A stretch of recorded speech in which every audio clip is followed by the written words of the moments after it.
Hello बच्चों, let's see this question. The probability that in a year of 20th century chooses at random there will be 53 Sunday is. So let's solve this question.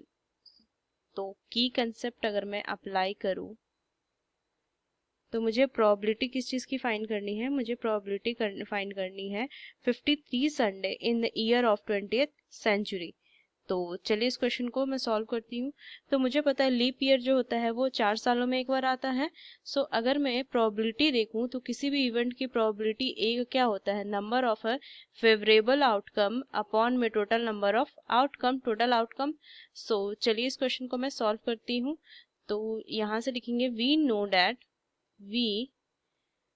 That a leap year is fallen within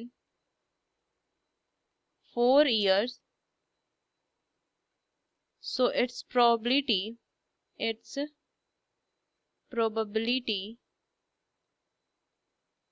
is equal to 25 upon 100, which is equal to 1 upon 4.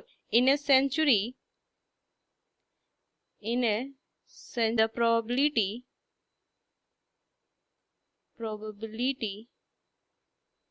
of 53 Sunday in a leap year which is equal to 1 by 4 into 2 upon 7, which is equal to 2 upon 28. So non-leap year in a century, तो ये क्या आ जाएगा? 75 आ जाएगा। तो चलिए इस question को solve करती हूँ आगे। सो probability of selecting a non-leap year which is equal to 75 and total 100 century है तो ये 100 हो जाएगा। सो मैं इसे लिख सकती हूँ 3 अपॉन 4। फर्दर क्वेश्चन को सॉल्व करेंगे। सो probability of 53 Sunday in a non-leap year which is equal to 1 upon 7. So similarly in a century, in a probability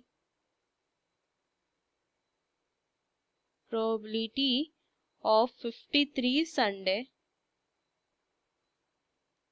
in a non-leap year which is equal to 3 upon 4 into 1 upon 7. सो अगर मैं multiply करूंगी तो 3 upon 28 आएगा। So required probability क्या हो जाएगा? दोनों को बस ऐड कर देंगे तो रिक्वायर्ड प्रोबेबिलिटी अगर मैं लिखूं which is equal to 2 upon 28 plus में 3 अपॉन 28, ये 28 है, 3 अपॉन 28। सो कितना आ जाएगा? 5 अपॉन 28।